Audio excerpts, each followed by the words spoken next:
Kreikan lämmöstä siirrymme Suomeen ja lähes yhtä lämpimiin olosuhteisiin seuraamaan Markku Alenin ja Lancia tallin testejä Karkkilan Antiaisissa.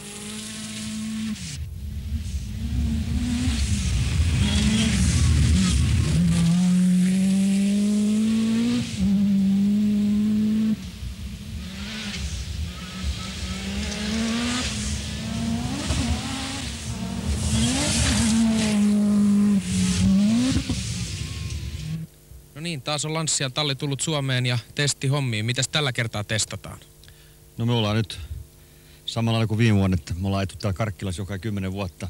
Me ajetaan nyt Jyväskylän ja Uuden-Seelannin testiä, että me ajetaan samalla alustalla Uusi-Seelanti ja Jyväskylä ja silloin me pystytään tekemään kahtia ralliin tästä autoja. Ja on ollut pieniä probleemoita, mutta mä uskon, että me voitetaan ne vielä täällä, että testi on lähtenyt vähän kyllä huonossa käyntiin. Mitkä ovat olleet suurimmat ongelmat?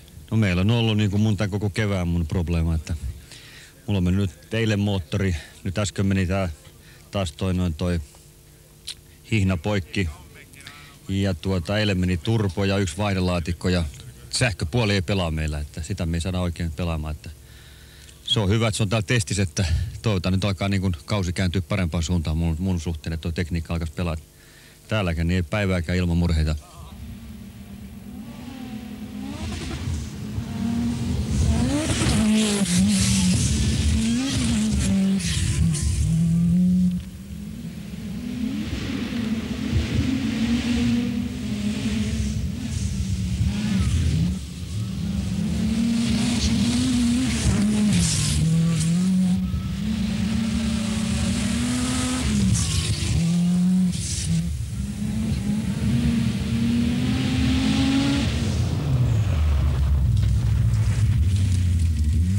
Viimeinen moottoririkko, kun tuli äsken, niin kivi meni hihnan väliin ja se poikkasi hihnan.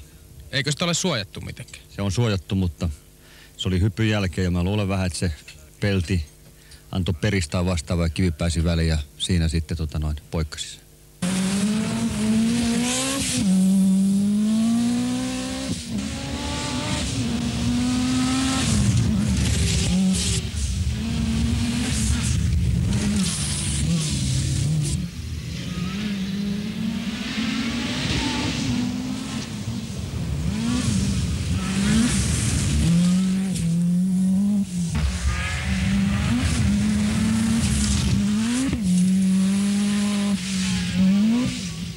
Nyt kun on 6 osakilpailua takana, niin miten on tämä alkukausi mennyt, jos lähdetään esimerkiksi Monte Carlosta liikkumaan eteenpäin?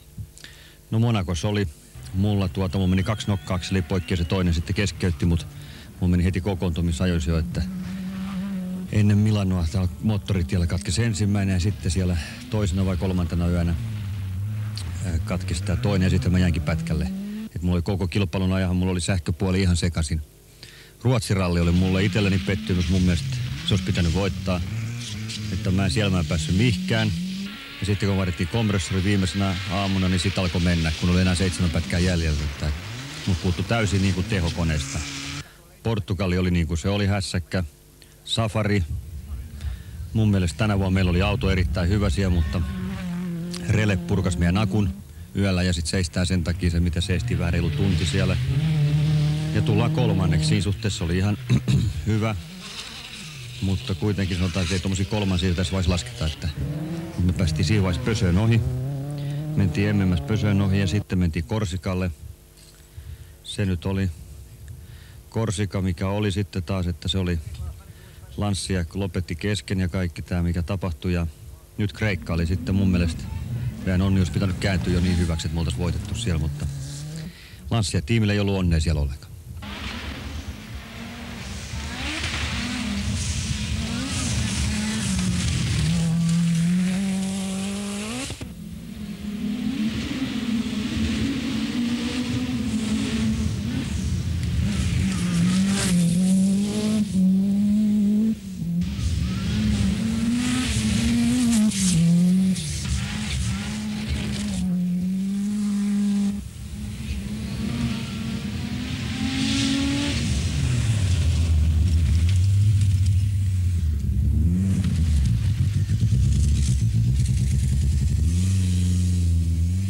toivottavasti mä voisin viettää juhannuksessa aaton täällä, että sitten juhannuspäivänä mä ehkä lennän jo yli. Lähden ylittää tuosta noin Oaklandia kohden ja että katsotaan nyt ensi viikko selviistä, mikä mun ohjelma, tai me joudun lähteä käymään Torinossa testaamaan meidän ensi vuoden autoa. Että kaikki on vielä auki, mutta me ajetaan nyt ainakin huominen päivä täällä vielä ja sitten aletaan katsoa, mitä tehdään. Mitä sinä olet mieltä tuosta ensi vuodesta? Siitä ei vielä vissiin kukaan oikein tiedä, että mikä on tilanne. Mikä on sinun oma mielipiteesi? Millaisilla vehkeillä pitäisi ajaa? No siinä on niin monta mielipidettä, niin että tämäkin auto, niin kuin tässä on todettu 2 päivää, niin on tämä makea auto. Kun siinä kaikki pelaa ja ajettavuus ja kaikki tämä, että onhan se nopea ja kaikin puolin oikein tykki menemään, mutta kyllähän se on myös hieno ajakin sitten.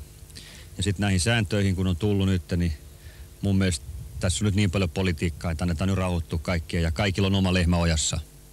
Jos kuitenkin lähdetään A-ryhmän autoilla liikkeelle, löytyykö Lancialta kilpailukykyinen auto? Mä uskon näin, että meidän tiimi ei olisi muuten vetäytynyt A-ryhmän taakse, jos ei siellä olisi kilpailukykyistä autoa. Ja niin kuin sanotaan näin, että kukaan ei huomaisi, kenelle ei ole A-ryhmän autoa, niin nehän eniten hölöä pitää koko asiasta.